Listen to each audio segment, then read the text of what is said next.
Hi guys! Hey guys. Happy Tuesday! Yes. And any other day of the week you're catching this. Which, by the way, if you're here live, say hi. Otherwise, #replay. And today we have for you the winners of the two first weekly drawings, right? Yes. Yeah. So we have two names. You guys are super excited. And we're going to announce that shortly. My name is Dr. Yasmine Charif and Tyler Opsahl.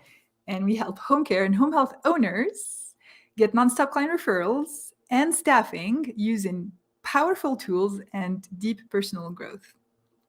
And we have questions that we just wanted to address for you today. So it's not like one main topic, but we have questions such as, number one, how to increase the number of applicants, because we know how much of a challenge it is right now to attract more people, to basically be able to retain or to screen and retain the good ones.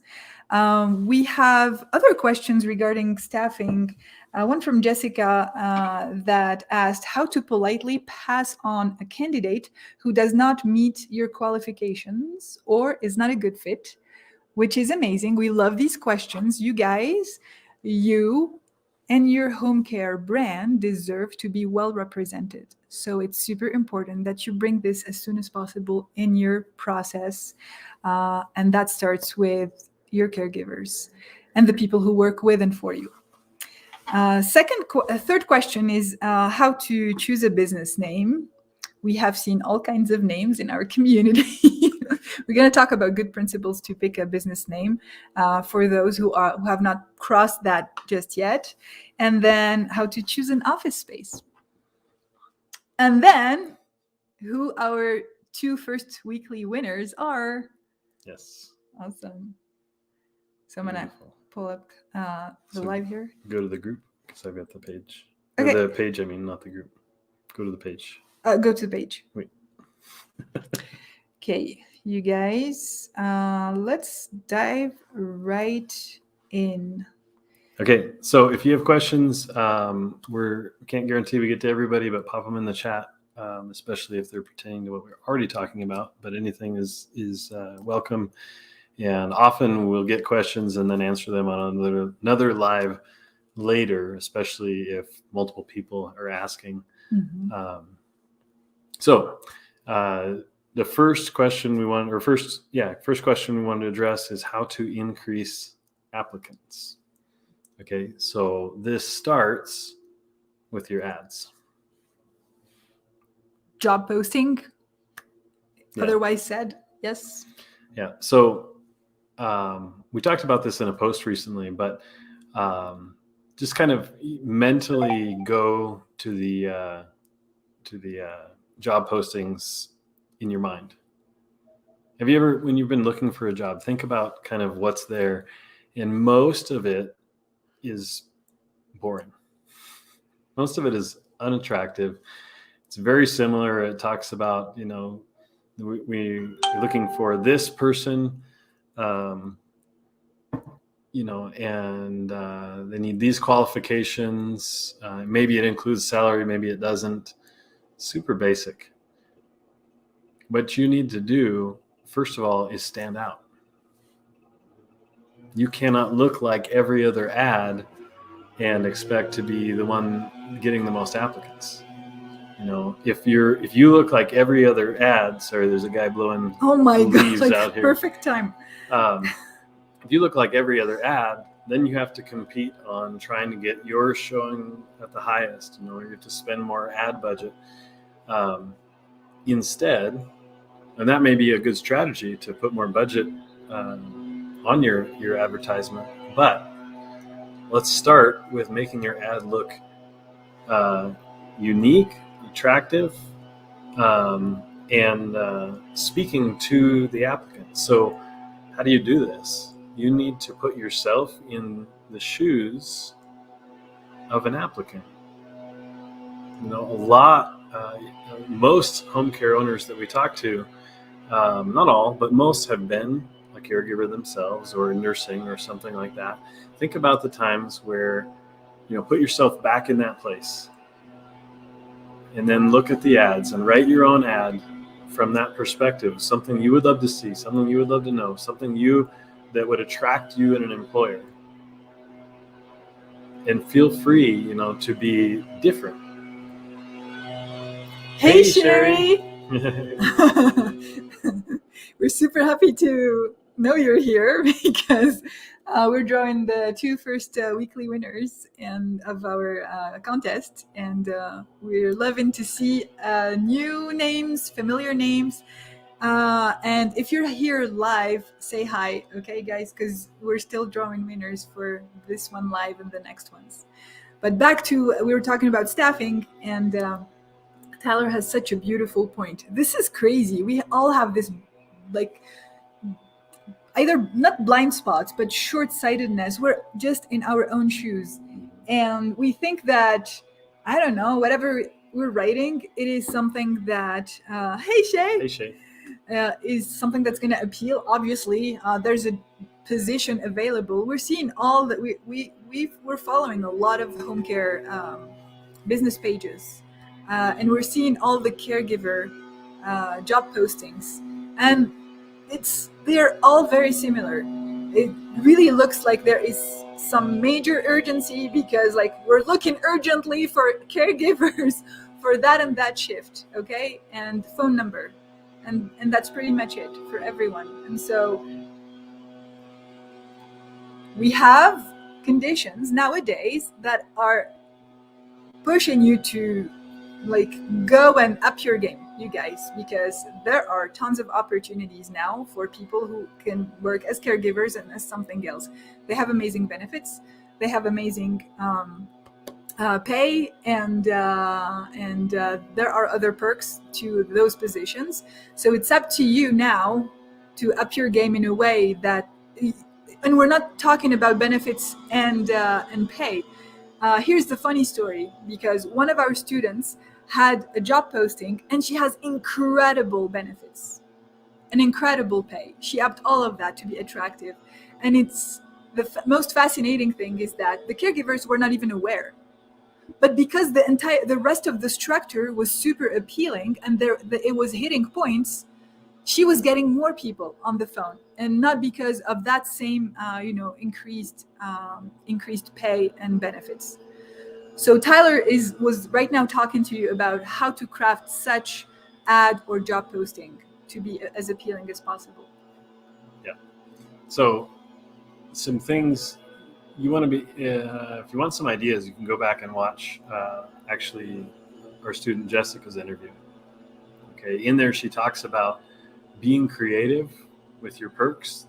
This is a great way to improve your ad and your job postings, is have creative perks and share them.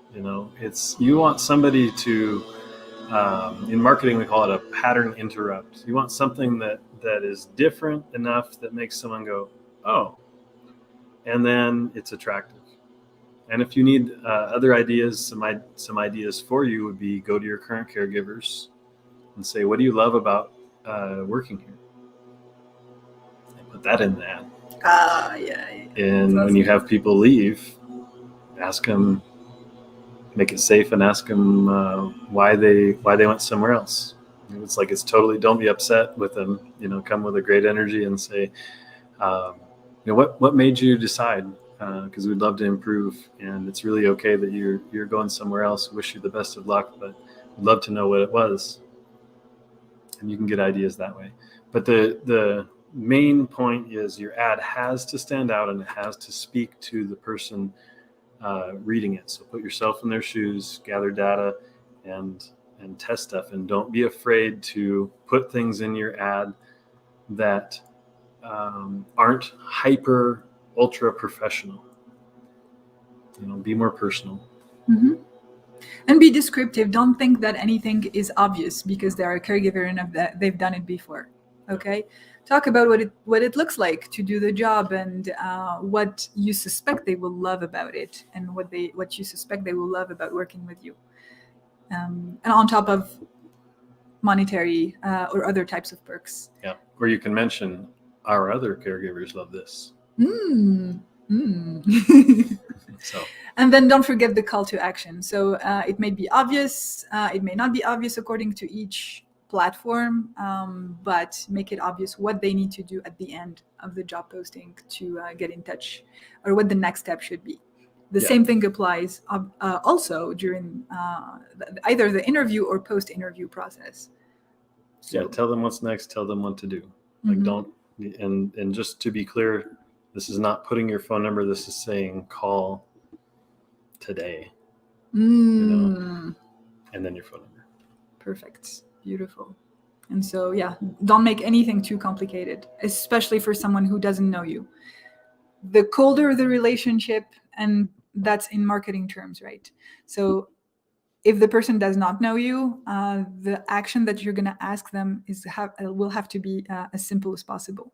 So that applies with all your relationships. Don't ask too much commitment from someone that you don't know. Yeah. When you have way too many applicants, then you can start making it harder to apply by having more restrictions up front. But most of you guys are not dealing with too many applicants. Right. And so, if you guys have questions on that, pop them in the comments. And we were talking about the fact that another aspect, so before we start to crank up the budget, we have to make sure that the message is fine. It's something that a caregiver will resonate with. And then we can start looking into expanding the ad budget. So on Indeed, for example, you can put a daily budget, or taking it to several platforms. So there's that. All right. Now, business names.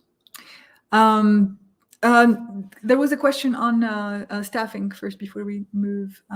So Jessica asked, like, we were collecting questions for one of the lives, and Jessica was asking how to basically, what was how did she phrase it? Screenshots. Okay. How to politely pass on a candidate who does not meet your qualifications or is not a good fit. So this is, you can tell that someone is being selective, which you should be too. Okay. Super, super important, because do you know what you get? You get what you tolerate. Yep. You get more of that. So don't tolerate things that are unpleasant, because chances are, if it was unpleasant, then it's going to get worse with an actual relationship, and then with your brand reputation on the line, plus the care of your clients. So anyways, Tyler, how do we politely pass on a candidate that's not a good fit? Not a good fit or doesn't meet qualifications. So right. This is a case where if there's a certification that's required in your area and they don't have it, and that's really the only reason you wouldn't hire them, and you don't have a program to help them get it, then be upfront on that and tell them, you need this and you don't have it, I can't hire you. And if they have great qualities, you can tell them that. What you should not do is use any excuses. So if they're a jerk, if they're rude, if their energy is low, and you want people who are higher energy, who will engage your clients, don't tell them you don't have your certification, so I can't hire you, because they may go get their certification and now you've got to deal with this again. So, if it's truly if a certification or like a specific qualification is the only thing standing in the way, go ahead and tell them. But if it's like really you don't want to work with this person, then we need a different route. Yeah. And our advice to you would be the same advice given for flirting and dating. You know what? I was thinking about the same scenario. Actually, it even happened with us, guys, and someone who did not have the funds, and they fixed the fund issue, but there was still a mismatch issue.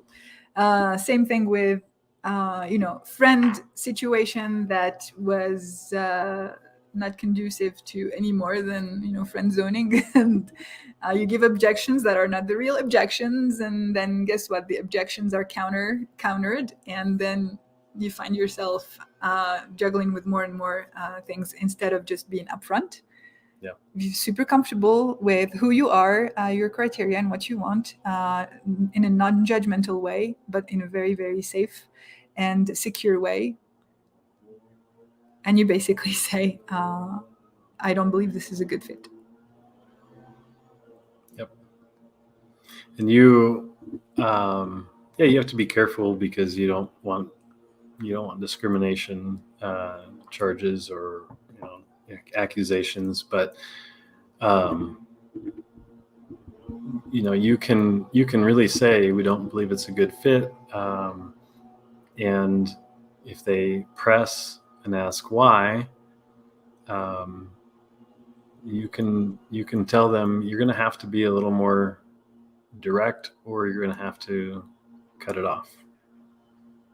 So I would recommend that if they press, that you go with your own frequency. Mm-hmm. If you're comfortable saying, we're really looking for somebody with higher energy, more energy, and we're not talking about physical energy, go ahead. If you're not comfortable, then you just need to stick to your guns and say, I'm sorry, it's just not going to be a good fit. And you can do this. It's a little easier not doing it face to face. So this is why a lot of times you hear, we're going to review everything and get back to you. Oh my God. Don't you hate it? We all have been there, and we all prefer that we're being told and have closure right away. Mm-hmm. No, instead of, delay and be ghosted. And this is super, super unpleasant. So yeah, and you can even pre-frame your call that way. You can say, okay, this is what we do in our calls. We basically give the potential outcomes of the conversation, and this is upfront one of them. It is one of them. So there can be a situation where the two parties may have compatible needs and asks, but the energy is not there. That's also a huge component for the thing to work. And so you have the right to enforce that. You should enforce that for everyone's benefit. So there was that. All right. Let's move to number 3, shall we? Oui. All right. How to choose a business name, a home care business name. And so their goal here, guys, is not, it doesn't matter what it's not. Our goal is to have a name that gets you the most number of clients and client referrals. Ooh. How does your business name get you clients and client referrals? Well, it may or may not directly, but we can tell you that if your business name doesn't hit these criteria, people aren't going to know what you do. They're going to get unnecessary information, be misled. Okay. There's a business. I wish I could remember the name of it off the top of my head, but there's a business here in Denver, in downtown, that has a name that has nothing to do with what they do. In fact, you might even be led to think that they do something completely different. Oh my God. I know exactly what you're talking about, and I also don't remember. Yeah. Yeah. Did they have like some animal even on the logo, and it had nothing to do with animals? There is their only saving grace is, and it may not be the same one, I'm not sure, but the only saving grace is there's a chicken. Okay, but the name doesn't go with chicken. It doesn't say food. It doesn't say, it doesn't make any sense. In fact, I have no idea if they're selling chickens, if they're selling chicken feed, if you wear chicken costumes there. I have no idea. So what the takeaway is... Oh my God, Tiara, we're so happy Tiara. to see you, man. This is awesome. Hey, guy, you can tell that we know some of you really closely. Yeah, you see hearts all the time. So the first thing in choosing a home care name is realize that it needs to clearly communicate what you do. We recommend having home care or home health, depending on what you do, in your business name. Now, this may sound obvious to some, but to others it's not. Think about Coca-Cola.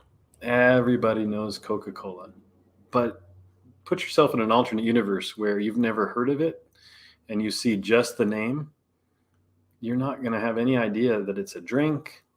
You have no idea what this is. And so unless you have millions of dollars, ad budget money, to create an awareness campaign and have your name associated with home care, you need to have what you do in your business name. Okay, so this is number one. It needs to be clear.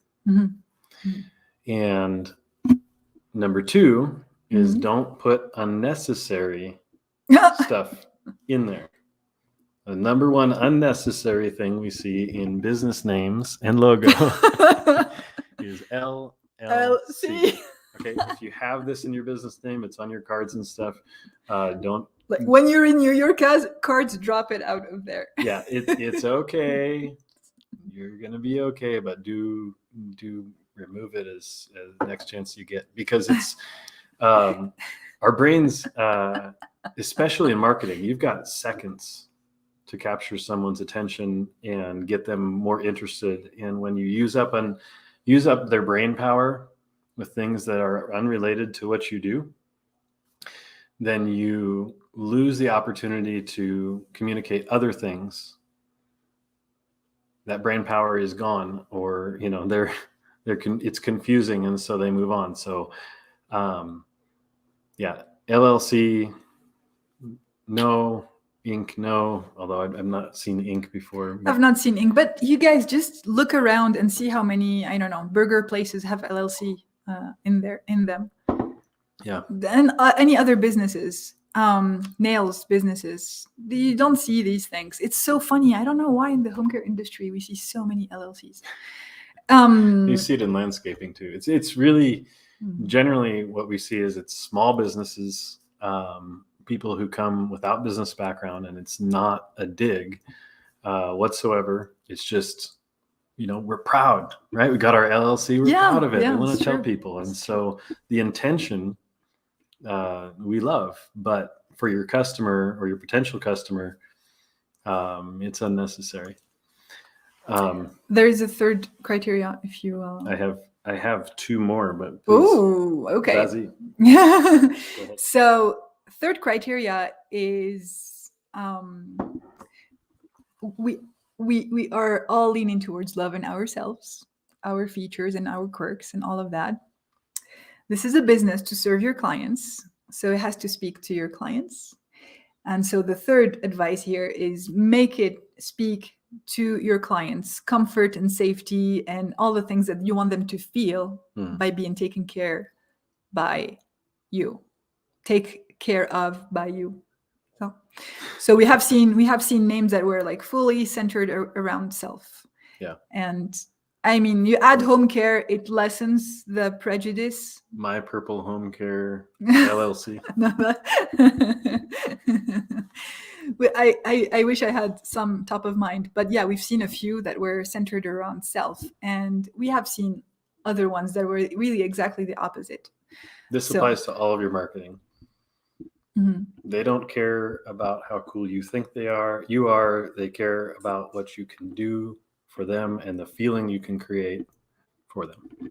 Yes, beautiful. And we have seen neutral ones as well, which are like location based, for example. And so that's fine. But yeah, if you were to give it some meaningful thing, try to find the feature, the feeling, or anything that you want your client to feel while being around you and being taken care of by you. Yep. So one great example, it's not actually a home care, but you guys will recognize, is A Place for Mom. we don't recommend you use this service, and we can talk about that on another live. But think about a place for mom versus what's another business name that would be descriptive to do what they do. Matching caregivers with elderly people in need.com. What is the feeling if you're and it's true, you might be trying to place your father or grandfather, but what is the feeling conveyed when you read a place for mom? Oh, it warms the heart. That's what I want. Mm-hmm. And so that's an example. And you mentioned comfort. There's Comfort Keepers as a home care. Yeah. Home instead. Yeah. Right. Lots of, beautiful. It's smart. It's we're not saying take a franchise either, because that's another story. But there's been some marketing efforts put in there, and those are smart. Those are the smart ones. Yep. So fourth thing on your name, how to choose your business name, is it needs to be easy to remember. Oh, nice. Yes. So you just don't make it complicated. I don't know what else to tell you past that. And don't make it complicated. Easy to remember. And here's the thing. Sometimes things you need to check around. Okay. Ask people who aren't going to tell you that everything you do is amazing what they think. Hey, would you remember this if you heard it? How does it make you feel? You're not the best judge of this, probably, because you're going to be super attached to names you came up with. Totally. So Tyler, we have an anecdote about that. And I don't know if it was like the previous version. We wanted to brand when we had the online marketing agency and serving home care agencies and businesses. We wanted to brand or have some kind of DBA for at least the home care branch of the marketing agency. And so that's when the name Senior Attraction something came up. And went on. I'm super excited about it because I love attraction marketing, and I love everything about the fact that you guys show up authentically, and then you're going to attract the people that are meant to be around you and work with you and be served by you. Yeah, attraction is that instead of going after everybody individually, so you attract them to you. So good point. Exactly. So this is just to define what attraction marketing is. And super confident, even asked our designer to get a logo and everything. So I go on and talk with my neighbor in Fort Lauderdale at the time, and she's incredible. And she's over 60, and she has lots of wisdom. And she manages a nonprofit. Anyways, she's like, this sounds like they're going to a Disneyland, and it's like an outing for seniors. It does not convey at all what you're trying to convey. So it was like a wake-up call. It was like, okay, I'm glad I know it now, even though it was like a punch or a slap. And I was like, I'd rather know it now instead of propagating the thing and running with something that's like super misleading. Exactly. So and just really quick, another, like, if you thought of a benefits or insurance company name for seniors called Seniors with Benefits. Yeah. You're welcome, guys. Funny but misleading. He has lots of amazing ideas. Yeah, if you go out and start an insurance company for 65 plus and call it Seniors with Benefits, you can send a check in the mail to Tyler Opsahl. DM me, I'll give you the address. So you should buy the domain. So we've got one more question here, and just basically 3 minutes before I've got a jet. Oh, okay. Yes, let's do this. How to choose an office space. How to choose an office space. So the first question is, do you really need an office space outside of your home? And there could be a couple of reasons to have an office space. you probably don't want your personal address on your business cards. And you may need a space, if you've got a tiny apartment and kids running everywhere. I mean, that's totally valid, especially with the pandemic. People are used to hearing family or kids in the background, but you may want a better space to work in. That said, you can also get a forwarding address and use that as your business address. Okay. You can get a registered agent for your LLC and have that stuff forwarded. And work out of your home. Okay. Have a home office. If this works for you, if this is possible, this would be our recommendation for 99% of home care owners who are starting out, especially because office space can be expensive. It's going to eat into your profit. So really, really recommend if it makes sense for your business and your life, anytime you can reduce expenses, do that. Mm-hmm. Sounds great. And so if there are still valid reasons to choose an office space, are there recommendations? Because I'm thinking right now, home care near me. And if someone were to look up on Google or Google Maps home care, and it's true that the address contributes to the people in the area that you serve, for you to show up. So anyways, all of this to say, if they were to choose an office space, like physical office space, any other considerations they may have in mind? Yes. So location. Well, we're past the days where, hey, James. Hey, James. Good to see you. We're past the days mostly where you need to place a business, especially a service business, where you don't go in and get service there. We're past the days where you need to place it where people walk by. Okay. But as Dr. Yasmine mentioned, people will search home care near me. So if you're choosing a physical space, it would be wise for you to choose one that's central to the area you want to service, so that people searching home care near me get your results coming up based on their proximity. Okay. Yeah. Even though we know it has nothing to do with the location, because you're sending a caregiver that will not even live there. But yeah, so this will be helpful actually in your, you have a Google My Business set up. If you do things properly, you actually will have some juices from Google indexing.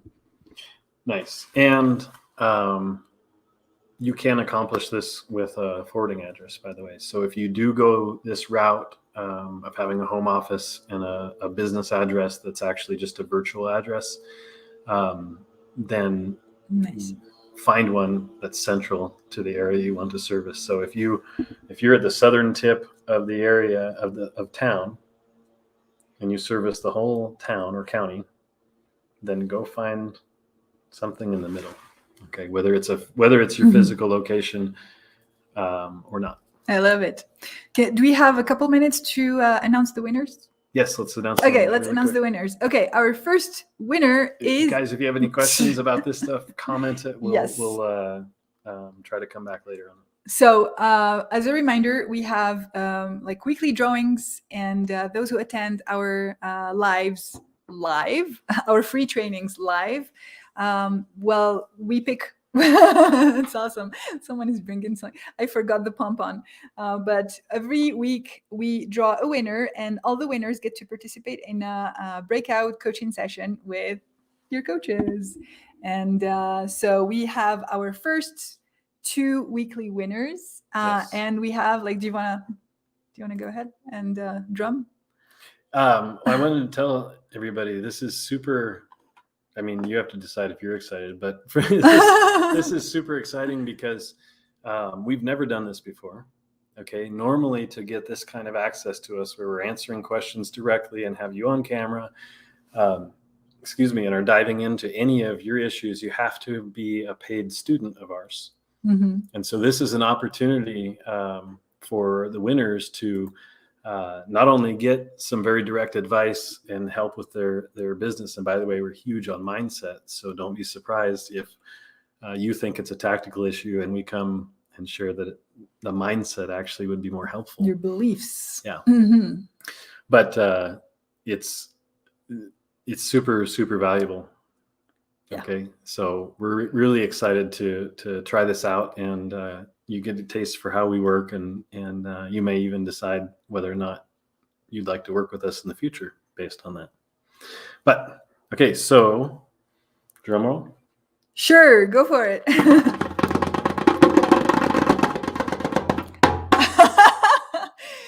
First winner is Denisha Latrice, and second winner, congratulations. Yay!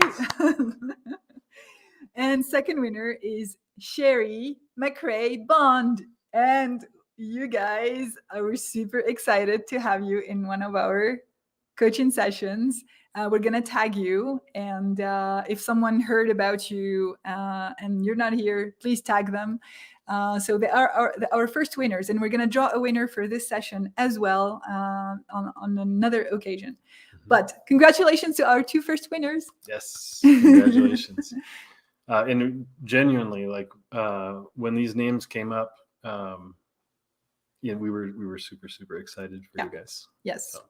Awesome. All right. Have an awesome week. If you have any questions, drop them here. If you have a need for help in any one area, contact us directly and we can guide you towards the most relevant resource. Or if it applies, we will invite you to book a call with us, only if it applies. Anyways, have an awesome rest of your day and week. Bye, guys. Bye, guys.